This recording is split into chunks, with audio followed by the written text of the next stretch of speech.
안녕하세요. 안녕하세요. 반갑습니다. 손승주입니다.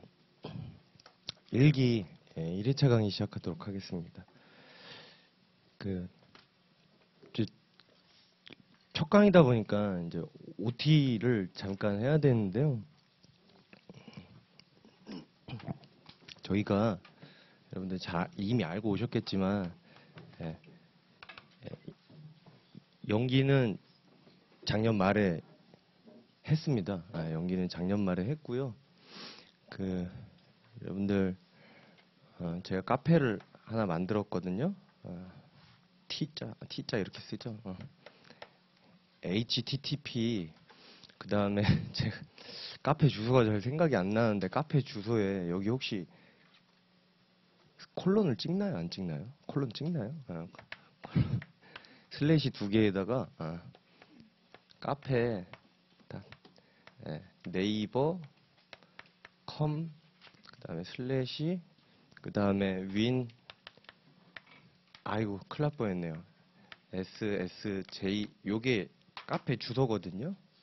근데 여기 N이 두 개 들어가요. 이제 N이 여기 SSJ예요. 요게 카페 주소입니다. 그래서 여기에다 여러분들이 이제 등업 신청을 해주시면은 요 카페 안에 이제 연기 때 여러분들한테 나갔던 숙제가 있거든요. 숙제가 있는데 요거 여러분들이 요 숙제를요 일기 진도 나갈 때마다 복습용으로 좀 활용을 해주셨으면 좋겠어요. 복습용으로 좀 활용을 해주셨으면 좋겠고, 그 다음에 저희 일기 나가지 않습니까? 네, 여러분들도 이미 아시고 오셨겠지만은 일기 때는 여러분들 이론 수업도 하긴 해야 되는데 이제 답안 어떻게 만들 건지에 관한 것도 여러분들이 좀 학습을 시키려고 하고 있어요. 매년 그렇게 하고 있습니다. 그래서 여기 있는 답안 학습을요 이렇게 크게 세 가지로 계획을 하고 있는데 뭐냐면 이제 수업 중에 여러분들한테 답안 작성하는 걸 좀 보여드리려고 하고 있어요. 파트마다 한 번 이상이라도 보여드리려고 하고 있거든요. 그래서 수업 중에 여러분들한테 답안 작성하는 걸 좀 보여드릴 거고요. 그 다음에 여러분들한테 이제 숙제를 내보낼 건데 여기 있는 숙제를 9회분을 만들어 놨어요.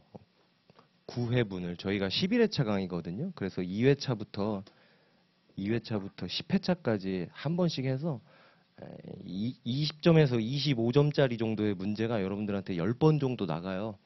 요거를 여러분들이 필사를 해보셔도 좋고요. 필사를 해보셔도 좋고, 그 다음에 유예 이상이신 분들은 나는 답안 작성 잘한다 라고 하시는 분들은 스스로 목차 잡고 컨텐츠를 상상해보는 방식으로 여러분들이 그렇게 학습을 해보셔도 좋을 것 같아요.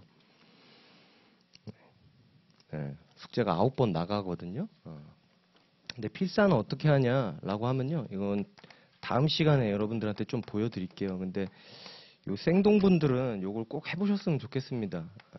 내가 성인인데 이런 노가다를 떼야 되냐? 그렇게 생각하지 마시고 이 노가다를 하면서 여러분들한테 좀 도움이 될 수가 있으니까 생동분들은 꼭 해보시고 유예 이상이신 분들은 여러분들이 목차 잡고 그 다음에 컨텐츠를 상상해보는 방식으로라도 좀 활용을 했으면 좋겠다. 그 다음에 이제 저희가 이제 모의 시험을 봄으로 인해서 또 실제로 답안을 써보게 되는데 지금 답안 얘기하는 거거든요. 답안 작성 학습을 어떻게 할 거냐. 모의 시험은 한 20점에서 25점짜리 문제를요. 7회 정도 계획하고 있어요. 7회 정도 계획을 하고 있는데 일단은 이 모의 시험에 관해서 얘기를 하면요. 모의 시험 범위를 먼저 여러분들한테 알려드릴게요. 여러분들 강의 계획서 펴보실래요? 이제 강의 계획서 펴보시면 첫 면에 앞면에 이메일이 나와 있는데 제가 이메일이 그 다음 메일을 작년까지 썼었어요. 작년까지 썼었는데 다음 메일이 더 이상 쓸 수가 없을 정도로 포화 상태예요. 그래서 메일이 바뀌었다. 근데 여러분들 지금 제가 소통을 여기를 소통 창구로 활용하고 있기 때문에 개인 메일 보내시는 것보다 여기가 낫습니다. 소통 창구는 여기가 나은데 근데 이게 가끔씩 도저히 그 카페에다가 올릴 수가 없는 글이 있으신 분들 있잖아요. 개인적인 얘기 하시는 분들. 예. 그런 분들 때문에 메일 주소를 여기다가 그냥 남겨놓는 거거든요. 하여간 메일 주소 바뀌었고, 그 다음에 여러분들 두 번째 면으로 넘어가 보시면은 11칸으로 돼 있지 않습니까? 11칸. 11칸인데 여러분들 시험 범위는 4칸 위예요. 시험 범위는 4칸 위거든요. 그러면은 시험 범위가 4칸인데 이제 좀 혼란스럽지 않습니까? 선생님, 그러면은 거기 5회차 때는 1회인데 취소 소송의 대상이고 6회차 때는 4칸 위로 올라가면 2회인데 취소 소송의 대상이다 라고 하면은 선생님 취소 소송의 대상이면 도대체 어디까지를 말하는 거냐 라고 생각하실 수 있잖아요. 근데 취소 소송 대상 전체예요. 그냥 앞에 있는 대상과 뒤에 있는 대상 뭐가 다르냐 그런 식으로 생각하지 마시고요. 취소 소송의 대상을 그냥 2번 본다라고 생각하시면 됩니다. 취소 소송의 대상을 2번 본다라고 생각하시면 되고요. 어쨌건 간에 4칸 위예요. 알겠죠? 4칸, 4칸 위다. 그렇게 생각하시면 될 것 같고요. 그 다음에 범위는 4칸 위다라고 하는 거 꼭 말씀드리고요. 그 다음에 여기에 관해서는 여러분들 일단은 점수나 그 다음에 등수 이런 건 없습니다. 제가 전통적으로 일기 때는 점수나 등수 매기지 않아요. 왜냐면은 이 점수 등수 매기는 순간 여러분들 이제 생동차분들은 의욕이 제로가 되거든요. 왜냐면 여러분들 중에는 이미 합격선 근처에 가 있는 사람도 있을 것이고 혹은 나는 작년에 행정쟁송 점수 재미 좀 봤는데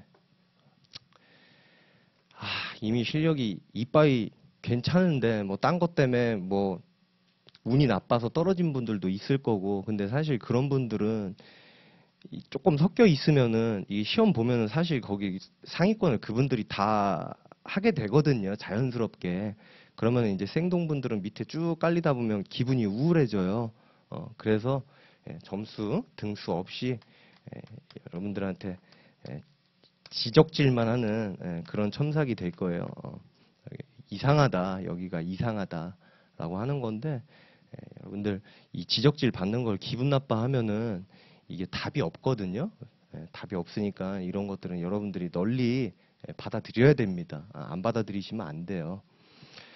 자, 그런 다음에 특히 여러분들한테 꼭 말씀드리고 싶은 게 이제 특히 온천분들 보면은 이 답안 업로드하는 시간이 아마 공지가 될 거예요. 이게 공지가 될 건데 요 공지 꼭 지키셔갖고 답안 업로드를 꼭 해주셨으면 좋겠어요. 개별적으로 뭐 보낸다거나 그러면은 처리가 안 되거든요. 그래서 요 공지에 따라서 꼭 업로드 해주시고요. 꼭 이게 해마다 꼭 그러신 분들이 있어요. 뭐냐면은 이제 난 2회차 모의고사 못 봤으니까 3회차 모의고사 볼 때 2회차 것까지 섞어갖고 업로드 해야지. 그런 분들 꼭 계시거든요. 그렇게 하면 첨삭이 안 돼요. 그러니까 여러분들 3회차 모의고사 업로드 하는 데다가 3회차를 꼭 업로드 해주시고 4회차 모의고사 보는 데다가 4회차를 업로드 해주시고 꼭 그러셔야지 섞어서 업로드는 좀 피해달라. 알겠죠? 실강분들도 그때그때 모의고사 보시고 나 지난주 화요일에 못했으니까 이번에 7회차 보는데 지난주 화요일 거 같이 섞어서 내고 그렇게 하시지 마시고 알겠죠? 우리는 문화 시민이지 않습니까? 그죠? 제가 너무 어색해요? 여러분들 제가 어색합니까? 저도 어색해요. 저 어저께 이발을 했는데 약간 느낌이 그 여러분들 북쪽에 그 우두머리 하고 있는 북쪽에 우두머리 알아요? 누구? 정은이. 제가 정은이보다 한 살 더 먹었거든요. 그냥 정은이라고 할게요. 약간 정은이 스타일로 잘라주셨더라고요. 그래서 거울 보면 저도 상당히 제가 어색한데 아마 여러분들도 제가 어색할 거예요. 약간 옆에가 정은이 느낌 나잖아요. 그죠? 그저께까지 저 보셨던 분은 굉장히 어색할 것 같습니다. 저도 어색해서. 네, 아무튼 간에 온천분들, 그 다음에 실강분들, 이게 답안 섞어내지 말아달라. 부탁드립니다. 이건 여러분들 꼭 좀 잘 지켜주십시오. 아시겠죠? 그리고 여러분들이 이제 여기에서 답안 작성에 대해서 여러분들이 이제 feel을 좀 느끼고 나면은, 이 feel이 뭡니까? 그냥 feel은 feel이에요. 이 feel을 좀 느끼고 나면은 여러분들이 결국에는 요 이론 파트가 잘 돼야 된다라는 걸 궁극적으로 깨닫는 날이 올 거예요. 궁극적으로 이제 깨닫는 날이 올 겁니다. 그러면 여러분들이 공부에 더 어느 파트에다 집중을 해야 되는지 스스로 알게 되거든요. 아, 답안을 이렇게 써야 되는구나 라는 걸 알게 되면은. 근데 그럼에도 불구하고 뭐 신림동 커리큘럼이 그러하니까 기수가 늘어날수록 문제는 더 많이 풀게 됩니다. 문제는 더 많이 풀게 되는데 이제 2기 때 되면은 여기 있는 교재에 있는 사례 문제도 풀게 될 거고, 그 다음에 이제 모의 시험은 이제 50점짜리 요때 이제 7회를 보게 될 거예요. 2기 때 되면은 여기 교재에 있는 사례 문제도 요때 가서 다 보게 될 거고, 사례 문제도 징그럽게 많습니다. 제가 작년에 염탐을 하다가 저 원래 염탐꾼이거든요. 염탐꾼인데 염탐을 하다가 좀 얻은 염탐의 결과물들까지 다 넣어놨거든요. 이 안에다가. 그래서 사례 문제가 상당히 많은데 아무튼 2기 때도 무지막지하게 문제를 풀게 될 거예요. 그 다음에 이제 3기 때 가면은 3기 때 가면은 여러분들 이제 100점짜리 이제 6회 모의 시험을 보게 될 텐데, 이때 되면은 이제 이론 수업할 시간이 거의 없게 됩니다. 겪어보신 분들은 아시겠지만 요때는 이론 수업할 시간이 거의 없어요. 그래서 요때 정말 공부를 많이 하셔야 됩니다. 여러분들 11회차 강의잖아요. 근데 중간에 명절도 들었어요. 그죠? 명절도 들었는데 사실 명절 때도 여러분들이 다 쉬면 안 되고요. 하루 이틀만 쉬고 공부를 하셔야 될 정도로 요때 실력이 많이 늘어야 되거든요. 근데 요때 되면은 또 공부를 열심히 해야 돼요. 왜냐면 1차 보셔야 되니까 또 열심히 해야 되고, 그 다음에 2차만 하시는 분들은 1차 보시는 분들하고 벌려야 되니까 열심히 해야 되고, 그 다음에 1차를 또 같이 보시는 분들은 또 이제 2차 보는 사람들하고 이제 또 실력이 간극이 생길까봐 또 열심히 해야 되고, 요때 되면 또 왜 열심히 해야 돼요? 시험이 얼마 안 남아서 열심히 해야 되고, 그러니까 계속 열심히 해야 되는 거예요. 계속 열심히 해야 됩니다. 왜냐면 이론 수업이 계속 줄어들기 때문에 이때 하여간 열심히 하고 열심히 하고 열심히 하고 계속 열심히 하자. 예, 어쩔 수 없습니다. 무지막지하게 이제 열심히 해야 됩니다.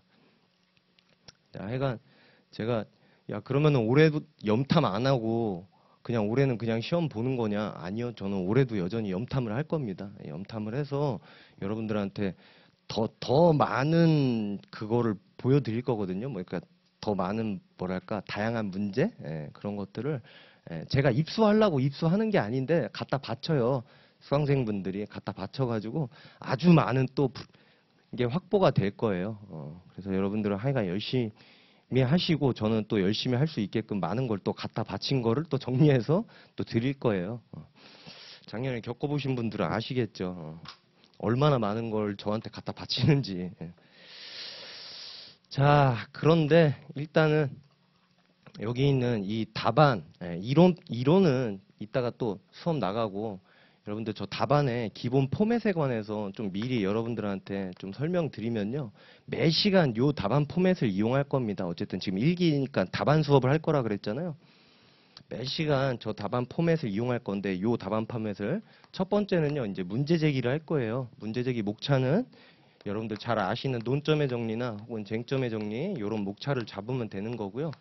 그다음에 로마자 2는 이제 이론 파트의 목차를 잡으면 되는 거고, 이론 파트 예를 들어서 대상적격이면 대상적격, 아니면 뭐 기속력이면 기속력, 아니면 기판력이면 기판력, 거기에 해당하는 목차를 잡으면 되는 거고요. 원고적격이면 원고적격. 만약에 문제가 제소기간 나왔어요. 그럼 여기다 뭐라고 쓸 거예요? 제소기간 이렇게 쓰면 됩니다. 알겠죠? 자, 그런 다음에 로마자 3은 사안의 적용이고요. 그 다음에 로마자 4는 이제 사안의 결론이에요. 전체적으로 포맷은 요로 하고요. 전체적으로 포맷은 요로 하고, 여기에다가 여러분 이론 파트를 쭉 넣은 다음에 여기에다가 사실관계랑 그 다음에 이론을 버무려 갖고 결론을 도출해 가는 과정을 쓴 다음에 여기는 결론만 간단히 쓰면 됩니다. 아시겠죠? 요거를 여러분들한테 학습을 시키려는 거예요. 근데 여러분들 아마 노동법을 좀 뭐랄까 답안 작성을 해보신 분들은 요 과정을 이미 알고 있을 겁니다. 어떤 과정인지 이미 알고 있을 건데 이걸 해마다 일기 때 하는 이유가 초보자분들은 요걸 모르거든요. 그래서 요거를 일기 때 여러분들한테 좀 숙지시키려고 요거를 계속 반복할 거고요. 반복할 거고. 그리고 여러분들 그런 생각을 하시면 안 돼요. 여러분들 뭐 저를 어느 정도 믿고 신뢰하고 오셨는지 모르겠지만은 믿고 신뢰하고 오셨는지 저는 진짜 모르죠. 여기 있는 요 방식은 이제 아이렉 방식 혹은 이라크 방식이라고 해서 전통적인 사례형 풀이 포맷이에요. 요 포맷은. 그래서 어떤 분들은 야, 손승주는 포맷이 간단해라고 하는데 저는 포맷을 개발할 능력이 없는 사람이에요. 포맷을 개발할 능력이 아예 없는 사람이고 여기 있는 요 포맷은 전통적인 사례형 풀이의 포맷일 뿐인 거고 제가 개발해서 알려드리는 게 아니에요. 오히려 요 포맷에서 벗어나는 게 오히려 그냥 어떻게 보면은 그냥 중구난방으로 쓰는 답안이 돼버리는 거거든요. 그래서 여러분들은 첫 번째 목차는 무조건 논점의 정리. 근데 요게 익숙해지고 나면은요, 여러분들이 다양한 답안을 스스로 구사할 수가 있어요. 근데 처음에는 요게 익숙해지는 과정이 필요하기 때문에 계속 요걸로만 보여드릴 거예요. 뭔 말인지 아시겠죠? 그래서 요게 익숙해져야 된다 하는 말씀을 드립니다. 매 시간 보게 될 거예요. 매 시간 보게 될 거고 그리고 아까 전에 얘기를 차마 못했는데 여러분들 여기 있는 숙제, 연기 숙제가 여기 카페에 있잖아요. 요거 여러분들이 좀 다운로드를 해가지고 좀 갖고 와주세요. 여기 있는 거 다운로드를 해갖고 출력은 필요 없어요. 여러분들 다 모바일 기기 갖고 계시잖아요. IT 기기, 스마트폰이나 아니면은 뭐 적어도 스마트폰은 갖고 있잖아요. 거기에다 다운로드를 해가지고 좀 갖고 와주세요. 갖고 와가지고 제가 뭐 몇 회차 숙제 같이 한번 봐봅시다. 그러면은 또 요것 갖다가 답안 포맷을 또 연습을 해볼 거고 또 여기 있는 요것 갖다가도 또 답안 포맷을 같이 보고 그럴 거거든요. 뭔 말인지 알겠죠? 이거 너무 걱정하지 마세요. 용량 크지 않습니다. 그냥 PDF 파일 몇 개예요. 그러니까 요거를 좀 여러분들이 갖고 와주셔라. 괜찮죠? 자, 그러고 이제 OT는 요 정도로 하고요. OT는 요 정도로 하고 연기니까 아니에요. 미안합니다. 일기니까 여러분들한테 이제 교양적인 컨텐츠를 전혀 안 할 수가 없어요. 2기쯤 되면은 교양적인 컨텐츠를 아예 안 하지만 일기 때는 교양적인 컨텐츠를 조금 설명을 해야 될 것 같습니다. 근데요. 그거는 좀 분명히 합시다. 여러분들 중에 이게 강의가 여러분들 중에는 이미 상당한 실력자도 있을 거고 상당한 실력자도 있을 거고 그 다음에 조금 부족하신 분들도 있을 거예요. 부족하신 분들도 있을 건데 지금 요 강의는 아예 행정쟁송을 처음 하시는 분들을 대상으로 하는 강의는 아닙니다. 나는 적어도 한 바퀴는 돌아봤다. 딱 덜도 말고 더도 말고 한 바퀴는 돌아봤다라고 하시는 분들 대상으로 하는 강의거든요. 그래서 너무나 기초적인 내용을 설명할 수는 없어요. 너무나 기초적인 내용을 설명할 수는 없고요. 그리고 또 그것도 여러분들이 양해를 해주셔야 돼요. 왜냐하면 연기 때는 대상 적격을 얘기하면서 소외이익을 얘기하고 제소기간을 얘기하고 그러면은요 쿠데타가 일어나요. 안 배웠는데 그걸 얘기를 왜 하냐 라고 하면서 이제 도끼를 들 수가 있단 말이에요. 근데 여러분들이 제가 요 강의는 한 바퀴를 돌았다라는 걸 전제하기 때문에 이제 강의를 하면서 대상 적격 얘기하면서도 원고 적격 얘기도 할 거고 소외이익 얘기도 할 거고 제소기간 얘기도 할 수밖에 없어요. 한 바퀴를 돌았다라는 전제 하에서 그러니까 여러분들이 그거를 감안해서 수업을 들으셔야 된다. 뭔 말인지 아시겠죠? 자, 그러면 교양적인 얘기를 조금 해볼게요. 우리나라는 이제 기본적으로 삼권 분립이 이제 입법, 그 다음에 행정, 그 다음에 사법 이렇게 나뉘게 되지 않습니까? 나뉘게 되는 거 알고 계시죠? 여기는 주로 하는 게 뭐예요? 주로 하는 거. 법 만드는 거죠? 입법 작용. 여기는 뭐 하는 거예요? 만든 법. 집행하는 거죠? 여기서 식품위생법 만들면 여기서 식품위생법 집행해야 되는 거 아니겠습니까? 그쵸? 그 다음에 얘네는 뭐 하는 거예요? 사후적으로 판단하는 거죠? 사후적으로 집행한 거 판단하는 거잖아요. 그거 여러분들이 기본적으로 알고 계실 거고. 그 다음에 여기에서 입법부에서 만든 법을 크게 쪼개보면은 요렇습니다. 사법과 공법이 있어요. 사법과 이제 공법이 있는데 여기 있는 요 사법하고 여기 있는 요 사법은 한자가 다른 겁니다. 저기 있는 이 사자는 맡을 사자라고 하는 한자를 쓰고 있고요. 여기 있는 이 사자는 우리가 뭐 사생활할 때 그 사자를 쓰는 거예요. 사사롭다 할 때. 뭔 말인지 아시겠죠? 그래서 여기에서는 여러분들이 잘 알고 계시는 뭐 민법, 상법 이런 것들이 일로 들어가는 거죠. 그 다음에 여기에 있는 공법은요, 또 크게 두 가지로 나뉘게 되는데, 공법은 또 크게 두 가지로 나뉘게 되는데, 하나는 행정법이 있고요. 하나는 행정법이 있고, 또 하나는 행정법 외의 공법이 있는 거죠. 행정법 외의 공법이 있는데, 이 공법은 여러분들 이 사자랑 반대말이에요. 이게 사적인, 사사로운 이런 뜻이라면 여기는 공적인 그런 뜻입니다. 뭔 말인지 알겠죠? 근데 행정법 외에 공법은 여러분들 잘 아시는 형법, 헌법, 그 다음에 형사소송법, 뭐 민사소송법 이런 것들이 이제 행정법 외의 공법이에요. 그런 다음에 여기 있는 요 행정법은요, 여러분들 이미 알고 계시겠지만 우리나라에 행정법이라는 법은 없어요. 아무리 검색을 해봐도 행정법이라는 법은 안 나옵니다. 알고 계시죠? 인터넷에 아무리 검색해도 행정법이라는 법은 없는데요.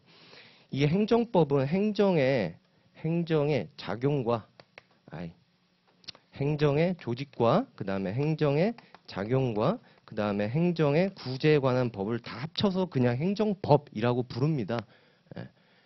조직과 작용과 구제에 관한 법을 싹 다 합쳐서 그냥 행정법이라고 불러요. 행정법이라고 부르고 그 다음에 여기 구제에 관해서는 또 크게 두 가지로 나뉘게 됩니다. 크게 두 가지로 나뉘게 되는데 뭐랑 뭐로 나뉘는지 혹시 아세요? 몰라요? 그래요. 제가 얘기할게요. 손해 전보에 관한 구제법이 있고요. 그 다음에 또 하나가 뭐죠? 우리가 공부해야 되는 행정 쟁송이 있어요.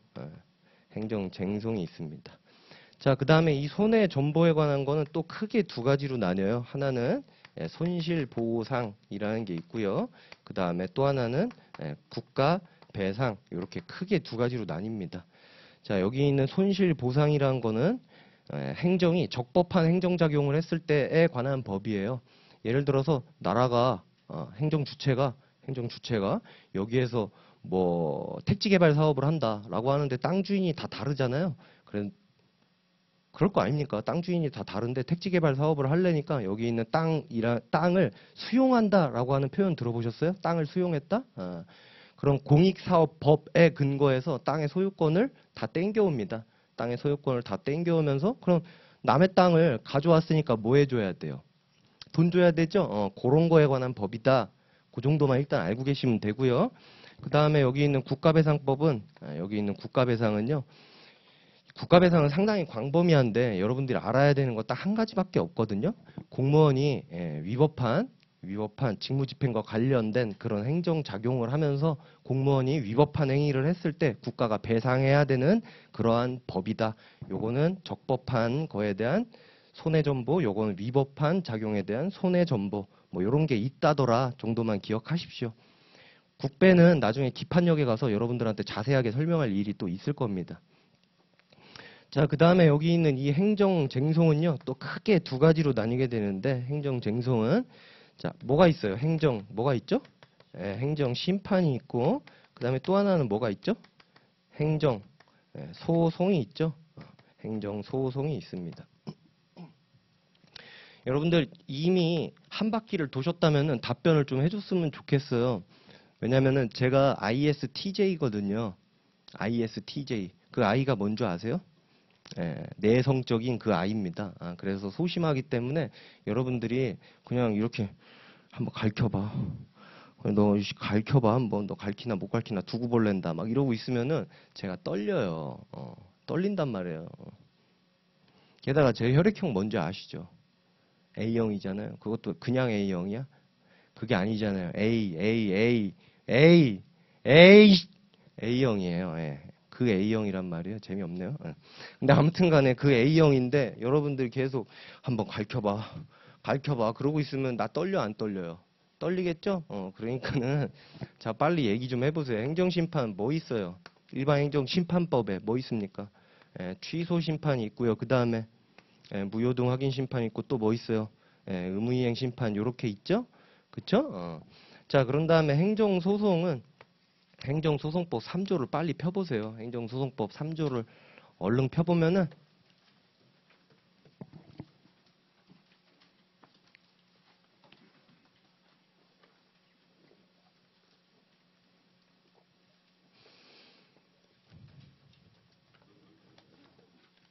행정소송법 3조 폈습니까? 3조 펴보면은 행정소송에 또 종류가 나와 있잖아요. 그죠? 거기에서 이제 일바로 등장하는 형이 어떤 형이에요? 항고소송 이렇게 돼 있죠? 항고소송 이렇게 돼 있고 그 다음에 이바로 등장하는 형이 뭡니까? 예, 당사소송 요게 등장하고 3바는요? 예, 뭐라고요? 뭐라고? 민중소송 그 다음에요? 예, 이렇게 등장을 하는 거죠. 그죠? 그 다음에 4조로 넘어가면은 또 요 형이 또 가지치기해서 나가잖아요. 요거는 3조에 나와 있고, 요거는 이제 4조에 나와 있는데, 4조엔 여기 뭐라고 돼 있습니까? 항고소송은. 취소소송, 그 다음에요. 예, 무효등 확인소송, 그 다음에요. 예, 부작위 위법 확인소송. 요렇게 찢겨져 있죠? 그쵸? 여러분들 눈으로 확인하셨죠? 자, 그렇습니다. 자, 그러면은 지금 우리가 뭘 배우고 있냐면, 우리 지금 뭐 배우고 있어요? 예, 교양입니다. 예, 교양을 하고 있는 거예요. 자, 그런 다음에 자, 교양에 관해서 좀 계속 얘기를 해봅시다. 예, 얘네에 관한 법률 관계, 얘네에 관한 법률 관계, 예, 요거를요, 행정상 법률 관계라고 합니다. 교과서에서 저 행정의 얘네에 관한 법률 관계를 행정상 법률 관계라고 하는데 여러분들 이 법률 관계가 여러분들 노무사 수험 끝날 때까지 복잡하게 생각하지 마세요. 법에 의해 규율되는 생활관계는 너무 어려운 말이잖아요. 그러니까는 저 법률 관계는 항상 뭐라고 생각하면 좋을까요? 그냥 권리 의무 관계 이렇게 생각을 하세요. 얘네에 관한 권리 의무 관계 이렇게 생각을 하는 겁니다. 행정상 법률 관계라는 표현은 자, 얘네에 관한 권리 의무 관계는요. 크게 두 가지로 나뉘어져요. 크게 두 가지로 나뉘어지는데 자, 사법이 적용되는 행정상 법률 관계가 있습니다. 요거를 사법 관계라고 합니다. 행정법 교과서에서 사법이 적용되면 사법 관계라고 해요. 왜냐하면 행정 주체도 하다 그냥 우리가 흔히 접할 수 있는 지자체 같은 데도 있잖아요. 그런데도 사법상 계약을 맺게 돼요. 왜냐하면 그런데도 자동차 필요하고요. 그런데도 컴퓨터 필요하고 그런데도 뭐도 필요해요. 책상도 있어야 되고 그렇잖아요. 그게 이제 뭐다? 사법 관계라고 한다. 됐습니까? 자, 그런 다음에 여기 있는 행정상 법률 관계, 그러니까 또 공법이 적용되는 관계가 있어요. 요거를 뭐라고 할까요? 자, 여러분들 하나가 나왔잖아. 그러면 하나는 찍어서 맞출 수 있잖아요. 그죠? 뭐라고 부르겠어요? 공법 관계라고 합니다. 여기까지 됐습니까? 여기까지 괜찮아요? 자, 근데 이 공법 관계는 또 크게 두 가지로 쪼개지는데 하나는 행정 주체가 우월적 지위를 갖게 되는 경우가 있어요.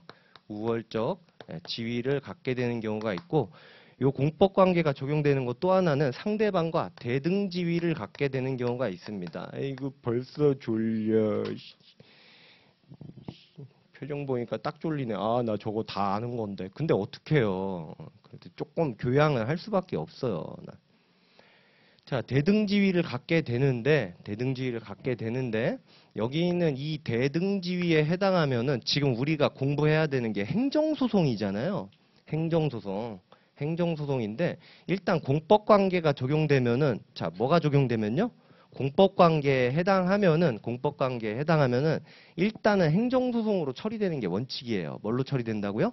행정소송으로 처리되는 게 원칙인데, 이렇게 행정과 상대방이 대등지위를 갖게 되면은 근데 전제는 요거예요. 공법이 적용되는 관계에서 대등한 지위를 갖게 되면은 자, 다 요걸로 처리됩니다. 당사자 소송으로요. 됐습니까? 당사자 소송으로 처리되고요. 그 다음에 선생님 그러면 언제 대등지위를 갖게 됩니까? 언제 대등지위를 갖게 됩니까? 이게 여러분들의 공부의 핵심이 될 텐데 요 대등지위를 갖게 되는 상황은 사실 두 가지밖에 없습니다. 정확하게는 두 가지밖에 없는데요. 그 하나는요. 공법상 계약을 체결하는 경우예요.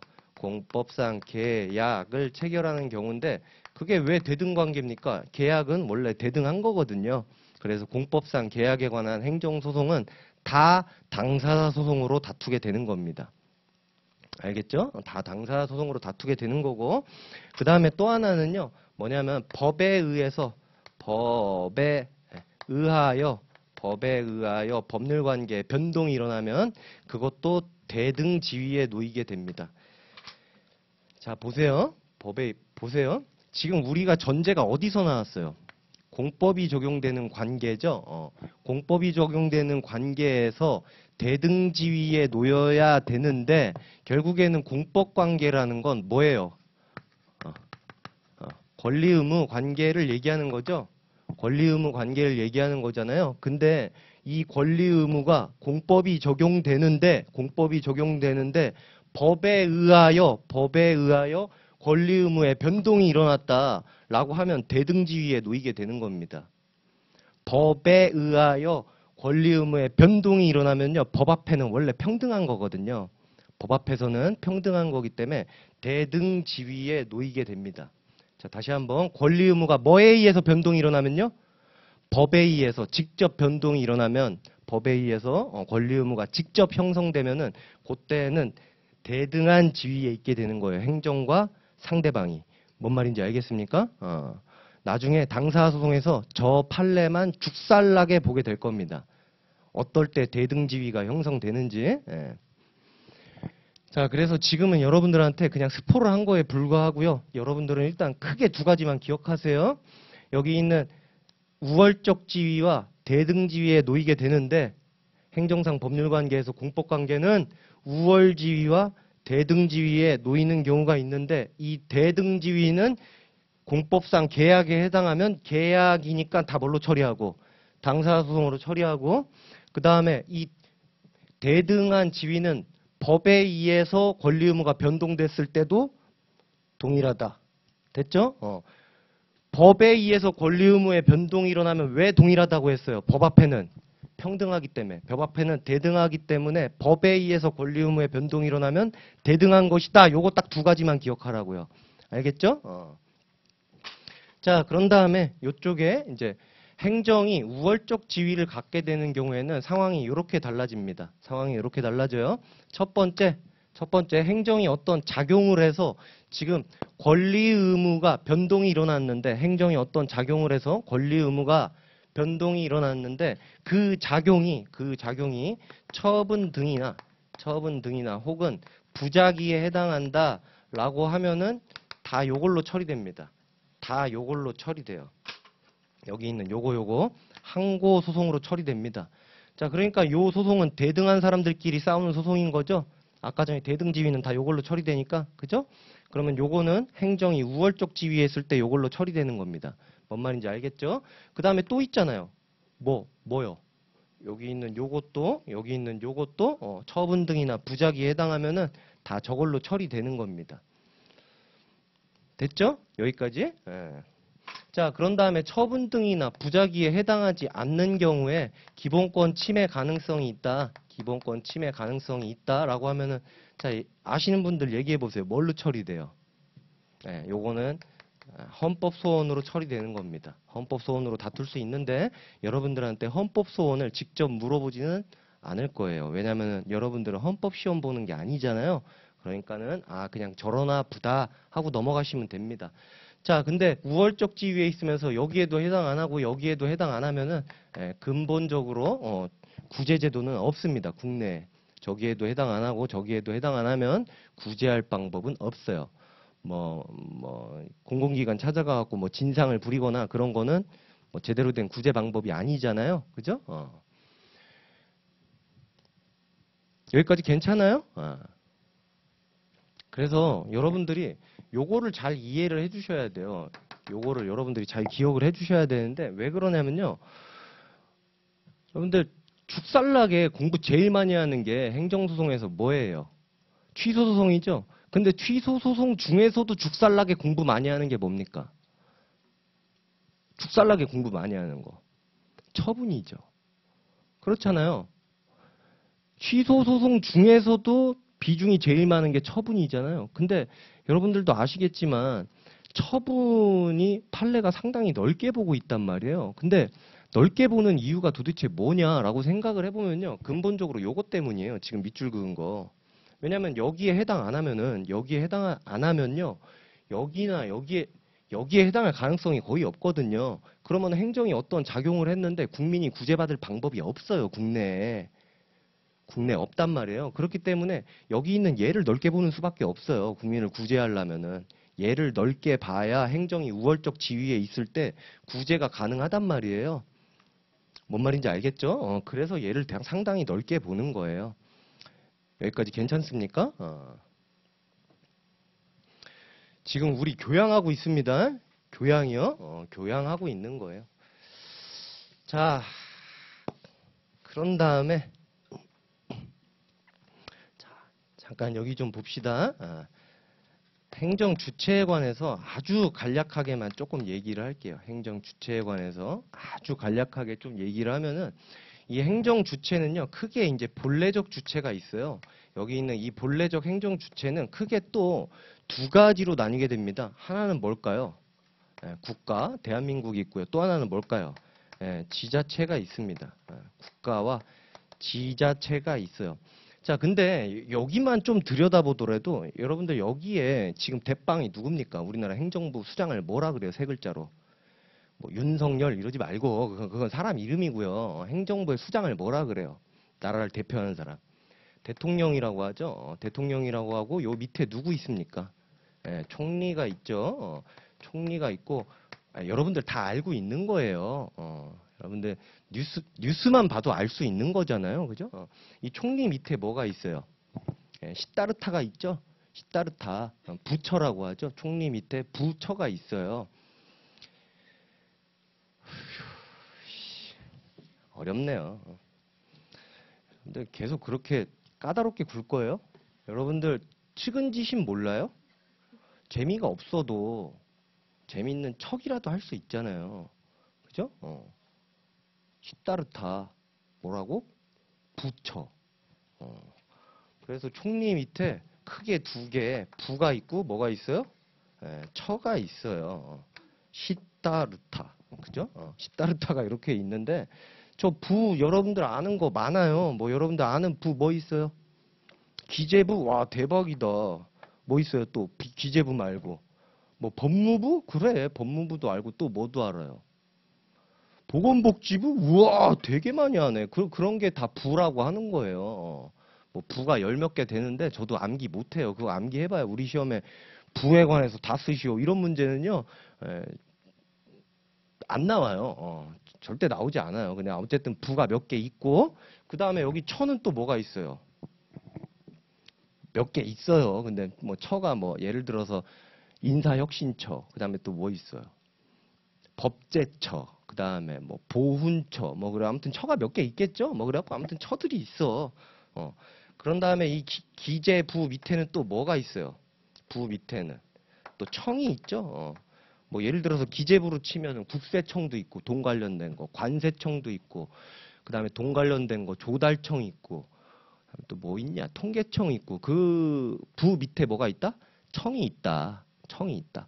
근데 자 보시면 아시겠지만 지금 제가 다 암기를 못해서 다 못 쓰는데 여기 어마어마하게 많단 말이에요. 부, 처, 밑에 청, 조직이 무지막지하게 비대하단 말이에요. 무지막지하게 비대해. 그래서 이 지자체는요. 국가랑 지자체는 행정기관이라는 게 있어요. 자, 뭐가 있다고요? 행정기관.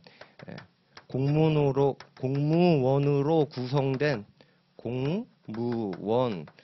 구성되어 있는 행정기관이라는 게 있는데 여기 있는 이 행정기관을 여러분들이 공부하고 암기하고 그럴 필요가 전혀 없어요. 왜? 안 나오거든. 여러분들은 아실 필요가 없어요. 아실 필요가 전혀 없고 이 행정기관 중에 의사를 결정하고 플러스 외부에 표시할 수 있는 권한을 가진 기관 딱 하나만 기억하면 됩니다. 세 글자. 뭐예요 그게? 여러분들이 죽살나게 들어봤던 행정청이라는 게 있다. 행정기관 중에 행정청이라는 게 있다. 의사를 결정하고 외부에 표시할 수 있는 권한을 가진 기관. 됐습니까? 자, 그러면 선생님 행정청이 뭔가요? 라고 하면은 여기 있는 이 어마어마한 조직 중에 의사를 결정하고 외부에 표시할 수 있는 기관이 행정청인데 그 행정청을 여러분들이 다 암기할 필요가 전혀 없어요. 예를 들어서 우리 시험에서 여기 있는 이 부의 대빵을 우리가 뭐라고 부릅니까? 기재부 부장이라고 불러요? 설마 여러분들 그렇게 알고 있어요? 기재부 부장? 뭐 그렇게는 안 알고 있잖아요. 뭐라고 알고 있어요? 장관이라고 알고 있죠? 그런 양반들이 행정청이다. 여기 있는 처는 뭐라고 불러요? 얘는 처장이네. 그죠? 여기는 뭐라고 불러요? 청장이라고 부르죠? 그렇잖아요. 근데 검찰청만 예외로 검찰청인데 총장이라고 부르죠. 근데 그거는 아마 관례 때문에 그렇게 부르는 것 같아요. 원래는 청장이라고 불러야죠. 여기 법무부 밑에 대검찰청이 있잖아요. 법무부 밑에. 근데 원래는 청장이라고 불러야 맞겠지만은 왜 그런지 모르겠는데 우리나라는 수십 년 전부터 그 양반을 총장이라고 부르더라고요. 네. 그건 뭐 관례 때문에 그러는 거고 여기에 있는 각 행정 조직들 있죠. 이 조직들의 수장이 다 뭐예요? 조직들의 대빵들을 다 행정청이다. 그냥 요 정도만 여러분들 알고 계시면 됩니다. 알겠죠? 이 정도만 알고 계시면 돼요. 그런 다음에 여러분들 지자체 있잖아요. 지자체도 여러분들 대빵이 있잖아요. 그걸 뭐라고 불러요? 지자체 장이라고 하죠. 여러분들 알고 있는 지자체 뭐 있어요?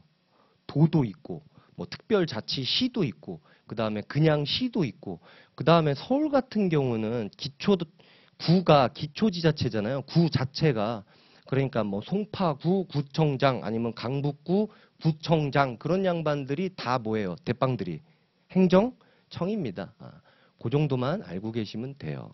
됐죠? 자, 그런 다음에 여기 있는 본래적 행정주체는 요 국가랑 지자체인데 요 친구들이 모든 공무를 다 처리할 수가 없단 말이에요. 모든 공무를 다 처리하는 건 현실적으로 불가능해요. 그러다 보니까 뭘 만들어요? 공공기관 이런 걸 만듭니다. 다른 말로 이제 공법인이라고 하는데 여러분들 건보공단, 국민연금공단, 그 다음에 근로복지공단, 무슨 공사 뭐 이런 거 들어봤죠? 뭐 무슨 농어촌공사 뭐 이런 거 다 들어봤잖아요. 그런 것들이 국가나 지자체가 모든 것을 다 처리할 수 없기 때문에 여기 있는 본래적 행정 주체로부터 업무를 위탁 혹은 위임받아 갖고 수행하는 본래적이지 않은 행정 주체예요. 알겠습니까? 자, 근데요. 여기 있는 이 공법인 말고도 본래적이지 않은 행정 주체가 또 하나 있는데 뭐냐면 공무를 수탁받은 사인이 있거든요. 근데 끝에 두 자리가 뭐예요? 끝에 두 글자가 사인이죠, 사인. 이 사인이 공무를 수탁받는 경우가 있어요. 뭐 예를 들어서 GS 건설이다. 그런데 GS 건설이 예를 들어서 공무를 수탁받아서 공무를 수행할 수도 있잖아요. 인프라를 건설한다던가 뭐 그런 거 가능하겠죠. 그럴 때 그 공무를 수탁받아서 그 공무를 수행하는 한도 내에서는 행정 주체의 지위를 갖게 됩니다. 뭔 말인지 알겠죠? 그래서 공무 수탁 사인도 있다. 그냥 있다 정도만 여러분들이 알고 계시면 돼요. 이런 것도 행정 주체가 되는데 자 여기 보세요. 여기 있는 예를 들어서 근로복지공단이나 아니면 GS 건설이나 이런 공무수탁 사인이 행정 주체일 때 그 조직의 비대함이 얘네랑 비교할 수 있겠어요, 없겠어요? 조직의 비대함이 이쪽하고는 비교가 불가능할 정도로 작단 말이에요. 뭔 말인지 알겠죠? 그래서 여기에는 기관이란 개념이 없습니다. 여기에는 기관이란 개념이 없고요. 여기 있는 공법인이나 공무수탁 사인은 행정 주체이면서 동시에 그 자체가 행정청이에요. 뭔 말인지 알겠습니까? 비대하지가 않단 말이에요. 쟤네는 그 자체로 행정 주체이면서 그냥 조그마기 때문에 기관이란 개념이 없다고요. 쟤네 자체가 행정 주체이면서 행정청입니다. 알겠죠? 기관이라는 개념은 비대한 국가나 지자체한테만 있다. 됐죠? 여러분들이 지금 요걸 잘 기억을 안 하면요. 나중에 요걸 잘 기억을 안 하면은 당소에서 헷갈려요. 당소에서 헷갈린다. 자, 왜 그러냐면 여러분들은 이미 알고 계시겠지만 여기 있는 이 항고소송에서 누가 피고가 돼야 되죠? 누가 피고가 돼야 돼요? 행정청이 돼야 되는 거죠. 행정청이 돼야 돼요. 그거 이미 알고 있단 말이에요. 여러분들은 행정청이 돼야 되는데 근데 행정청이라는 거는 원래 당사자 능력이 없어요. 당사자 능력이 없어. 당사자 능력이 없는데 자, 한번 생각을 해보자고요. 왜 행정청을 피고로 하냐라고 하면은 자, 생각을 해봐요. 여기 있는 국세청장이 어떤 처분을 했어요. 국세청장이 처분을 했는데 이 국세청장은 이 대한민국이라는 요 국가의 기관일 뿐이잖아요. 국세청장이 처분을 했는데 그러면은 국세청장이 속해 있는 행정 주체는 어디예요? 대한민국이란 말이에요. 근데 국세청장이 한 것도 대한민국이랑 소송하고 그 다음에 고용노동부 장관이 한 것도 대한민국이랑 하고 그 다음에 여기 뭐요? 여기 처는 또 얼마나 많아? 인사혁신처장이 한 것도 대한민국이랑 싸우고 그러면 대한민국은 소송에 시달리다가 죽을 수밖에 없잖아요. 그죠? 피토하고 맞습니까? 그리고 도대체 그 비대한 조직에서 하위 조직에서 뭘 하고 있는지 일일이 어떻게 합니까? 대한민국이. 그잖아요. 모르잖아요. 그래서 편의를 위해서 행정청을 피고로 하고 있는 것 뿐이에요. 이 항고 소송만 행정청을 피고로 하고 있는 것 뿐이다. 편의를 위해서, 소송의 편의를 위해서. 그런데 생각을 해보자고요. 그런데 항고 소송은 그러한데 당사 소송은 그렇지가 않단 말이에요. 당사 소송은 그렇지가 않아요. 행정청을 피고로 하는 조문이 없어요. 행정청을 피고로 해야 된다라고 하는 조문이 없습니다. 그러니까는 대등지위에 놓여서 당사 소송을 하게 되면은 결국에는 피고가 다 누가가 돼요. 이 국가 조직하고 다툴 때 피고가 다 대한민국이 되는 거예요. 항고소송 같은 서비스 조문이 없거든요. 행정청이 피고가 돼야 된다라고 하는 서비스 조문이 없기 때문에 그게 고용노동부랑 관련이 돼 있건 혹은 기재부랑 관련이 돼 있건 혹은 조달청하고 관련이 돼 있건 대등지위에서 공법관계를 다툰다라고 하면은 다 피고가 어디가 돼야 되는 거예요? 대한민국이 돼야 되는 겁니다. 행정청이 피고가 돼야 된다라고 하는 조문이 없기 때문에. 뭔 말인지 알겠습니까? 자, 근데요. 얘네랑 엮여 있다라고 생각을 해보자고요. 공법인하고 엮여 있다라고 생각을 해보자고요. 근데 공법인의 경우에는 행정주체랑 행정청이 뭐예요? 일치하죠? 맞습니까? 행정주체랑 행정청이 일치하잖아요. 그래서 쟤네가 우월적 지위에 놓여가지고 다툴 때도 피고가 누구예요? 저 공법인 자체가 피고가 되는 거고 그 다음에 당사소송으로 대등지위에 놓이게 돼도 행정주체를 피고로 해야 되는데 그럴 때도 청이 따로 없잖아요. 뭐예요? 그 공법인 자체가 피고가 되는 거예요. 걔네 자체가 행정주체이기 때문에. 뭔 말인지 알겠습니까? 그래서 여러분들 여기 있는 행정주체, 본래적 행정주체 얘네는 비대하기 때문에 항고소송만 쟤네 항고소송을 할 때 얘네는 행정청이 되는 거고 항고소송 외에는 다 행정주체가 피고가 돼야 된단 말이에요. 행정주체가. 뭔 말인지 알겠습니까? 근데 얘네는 행정주체를 그 자체가 행정청이 되기 때문에 당사소송할 때는 이상하다. 당사소송할 때는 행정주체가 피고가 돼야 되는데 또 이런 생각이 들 수가 있단 말이에요. 근데 어차피 여기는 행정청이 행정주체이기 때문에 이때는 피고가 바뀌지 않는다. 여러분들이 이걸 좀 기억을 해주셔야 됩니다. 안 그러면 나중에 당소 파트 가서 또 헷갈려요. 뭔 말인지. 뭔 말인지 알겠죠? 자, 그렇게 해서 여러분들하고 교양 얘기를 좀 잠깐 해봤습니다. 자, 교양 얘기를 잠깐 해봤고, 자, 또 교양 얘기를 할게요. 이쪽으로 오세요. 이쪽으로 오세요. 자, 이 행정쟁송은요, 행정쟁송은 개인의 이익을 위해서 다투는 행정쟁송이 있고, 그 다음에 행정의 적법성 통제를 위해서, 즉 나의 개인의 이익과 관계없이 하는 행정쟁송이 있어요. 자, 개인의 이익을 위해서 다투는 행정쟁송을 주관쟁송이라고 합니다. 주관쟁송이라고 해요. 개인의 이익을 위해서 다투는 행정쟁송을. 자, 그런 다음에 자, 여러분들 한번 찍어보세요. 개인의 이익과 무관하게 행정의 적법성을 위해서 다투는 쟁송을 뭐라고 할까요? 주관 말고. 예, 객관쟁송이라고 합니다. 알겠습니까? 객관쟁송이라고 하는데, 자, 여기 보세요. 여기 있는 행정심판은 통째로 다 주관쟁송입니다. 행정심판은 다 나의 이익을 위해서 싸우는 거예요.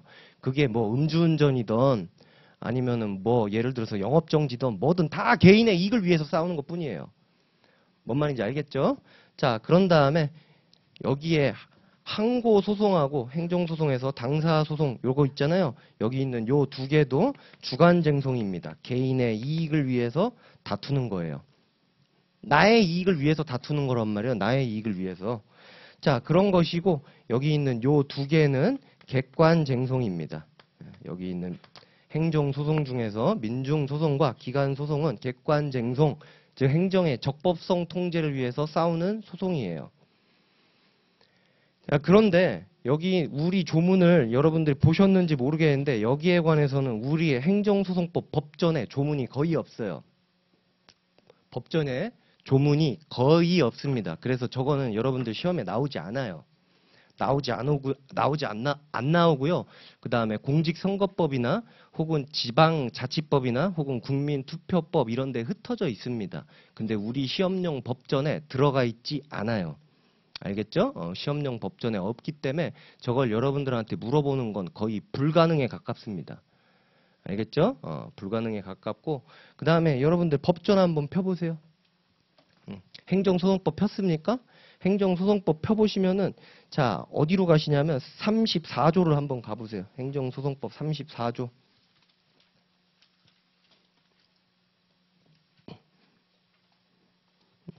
34조 갔습니까? 자, 34조를 가면은 왜 34조를 가라 그랬냐 라고 하면 거기까지가 취소 소송이에요. 인정하시죠? 34조까지가. 자, 그런 다음에 제3장으로 넘어가죠. 자, 취소 소송 외 항고 소송이 있는데 조문 숫자 세보세요. 몇 개예요? 4개죠? 4개밖에 없고 그 다음에 제4장 당사 소송 이렇게 넘어가면 조문 몇 개입니까? 6개인데 5개라 그랬어요. 6개인데 5개. 네가 뭔데 5개야? 인데 하나가 위헌 판결을 받아갖고 지금 효력이 소멸돼 있는 상태예요. 뭐냐면 43조 가집행 선고 제한이 위헌 판결을 받아갖고 효력이 소멸됐습니다. 헌법재판소에 의해서. 그러니까 조문이 몇 개예요? 5개죠? 5개란 말이에요. 당사 소송이. 예. 그런 다음에 이제 민중소송과 기관소송은 조문 2개 있죠? 조문 2개 있는데 눈으로 딱 봐도 쓸모짜기가 없어 보여요. 그죠? 그래서 민중소송과 기관소송은 여러분들한테 시험에 불가능이다라고 생각하고 공부하지 않으면 큰일 납니다. 저 여러분들한테 뭐 한다라 했어요? 큰일 난다라 그랬어요. 그냥 작은 일이 아니라 큰일이 나버린다고요. 이걸 내가 공부해갖고 국민투표 소송이랑 공직선거 이런 걸 공부하겠다라고 하면 큰일이 나는 거예요. 알겠죠? 큰일이 나는 거고 당사소송은 뒤에서 잠깐 하면 되는 거고 그 다음에 취소소송에 항고소송은 조문이 4개잖아요. 그런데 조문 중에 대부분 눈으로 한번 씩 훑어보면은 다 취소소송을 땡겨다 쓰는 방식을 취하고 있습니다. 조문을 읽어보세요. 38조 뭘 준용한다 뭐 이렇게 돼 있죠? 취소소송을 다 땡겨다 쓰는 방식을 취하고 있기 때문에 여러분들은 취소소송이 아주 잘 돼 있으면은 무효등 확인소송과 부작위 위법 확인소송도 약간 날려먹을 수가 있어요. 뭔 말인지 알겠죠? 그래서 여러분들은 취소소송이 아주 잘 돼 있어야 된다. 알겠습니까? 아주 잘 돼 있어야 된다. 자, 그런 다음에 여기 봅시다. 예, 여기 지금 우리는 뭐 하고 있냐? 뭐 하고 있는 거예요? 우리가 지금 교양하고 있는 거예요. 교양하고 있는 거고. 자, 그런 다음에 여기 있는 이 취소 소송은 형성소송입니다. 형성소송인데 선생님 형성소송이 뭡니까? 라고 하면요. 형성 판결을 구하는 소송이에요. 형성 판결을 구하는 소송인데 그러면 또 꼬리에 꼬리를 물게 되는 거죠. 그러면 선생님 형성 판결이 뭡니까? 라고 하면요. 형성력이 있는 판결을 말하는 거예요. 그러면 형성력은 또 뭡니까? 효력을 발생, 변경, 소멸, 이 발변소를 합쳐서 법학에서 뭐라고 부릅니까? 변동이라고 부르죠. 효력을 변동시키는 힘이 있는 판결을, 효력을 변동시키는 힘이 있는 판결을 구하는 소송, 이걸 형성소송이라고 합니다. 근데요, 취소소송은 발생, 변경, 소멸 중에서 발생, 변결은 없어요. 발생, 변경은 없고요. 뭐만 시키는 소송이에요? 소멸만 시키는 소송입니다. 취소 소송은 그냥 없애버리는 소송이란 말이에요. 뭔 말인지 알겠습니까? 그래서 이거를 소극적 형성소송이다 라고도 부릅니다. 소극적 형성소송. 새로 만들거나 바꾸거나 이런 게 없어요. 그냥 있는 것만 없앨 뿐이에요. 알겠죠? 자, 그 다음에 무효등 확인 소송이라고 써 있는데 끝에 네 글자가 뭐예요? 확인 소송이죠. 그래서 이건 그냥 확인 소송입니다. 그 다음에 부작위 위법 확인 소송은 뭐죠? 확인 소송이에요.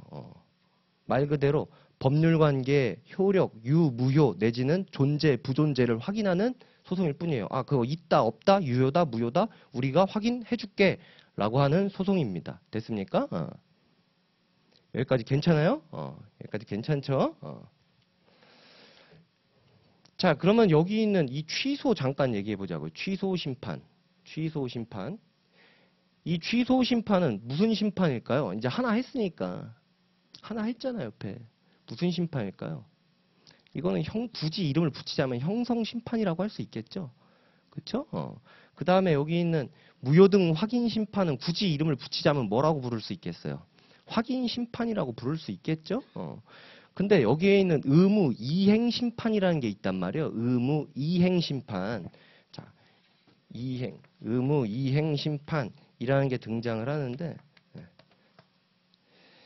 자, 여러분들도 결국에는 알아야 되는 단어인데, 여러분들이 이행 판결이라는 단어를 알아야 돼요. 여기 있는 이행 판결이라는 단어를 알아야 되는데, 여러분들 이 이행 판결은요, 명령하는 판결이에요. 뭐 하는 판결이라고요? 명령하는 판결. 피고는 원고한테 1억 원 및 이에 대한 이자를 지급하라. 피고는 원고한테 뭐 소유권 이전 등기를 이행하라. 하라. 끝에가 뭐라고 돼 있어요? 하라라고 돼 있죠? 그런 것 보고 무슨 판결이라고 한다고요? 이행 판결이라고 한다고요. 명령하는 판결. 뭔 말인지 알겠습니까? 그런 거를 명령하는 판결을 이행 판결이라고 부르는데, 자, 그러면 응용을 해보세요. 그러면은 이행 심판은 뭘 구하는 심판이겠어요? 이행 재결을 구하는 심판이겠죠? 그럼 이행 재결은 뭐겠어요? 뭐 하는 거? 명령하는 재결을 말하는 거겠네요. 무슨 말인지 알겠습니까? 뭔 말인지 알겠어요? 이행 재결은 뭐 하는 재결이라고요? 명령하는 재결. 뭐뭐 하라. 뭐뭐 해라. 뭐뭐 해라. 자, 근데요. 자, 여러분들 기억을 쥐어 짜보세요. 기억을 쥐어 짜봐요. 여기 있는 의무이행 심판의 인용재결은 두 개가 있었어요. 뭐가 있었죠? 처분재결도 있고 뭐도 있어요? 처분, 명령재결도 있었죠? 자, 그러면 처분재결은 굳이 이름을 붙이자면은 형성재결이잖아요. 처분재결은 직접 허가를 해버리니까. 그죠? 그거는 형성재결이 되겠네요. 근데 처분, 명령재결은 뭐예요? 행정청한테 처분을 해라 라고 명령을 하는 거죠. 그거는 무슨 재결이라고 불러야겠어요? 이행재결이라고 불러야겠죠. 명령을 했으니까. 그죠? 그러니까 여기 있는 의무이행 심판은 형성심판이면서 이행심판이기도 하겠네요. 그죠? 선생님, 그런 용어를 다 알아야 됩니까? 알아야 되는 게 아니고요. 자연스럽게 다 알게 될 거예요. 지금 못 알아들어도. 근데 여러분들 혹시 지금 얘기한 것 중에 처음 듣는 얘기가 있어요? 처분재결이 있고 처분명령재결이 있는 걸 나는 몰랐다. 나는 몰랐다. 몰랐어요? 들어는 봤었어야 된다고요. 그래서 제가 한 바퀴 돈 사람들을 상대로 강의하는 거라 그랬었잖아요. 그렇죠? 그래서 한 번쯤 이름 정도는 여러분들이 들어봤었어야 된다. 처분재결하고 처분명령재결에 관해서. 자, 그런 거고요. 지금까지는 여러분들하고 교양을 했었고요. 10분 쉬었다가 이제 교재 진도를 나가도록 하겠습니다.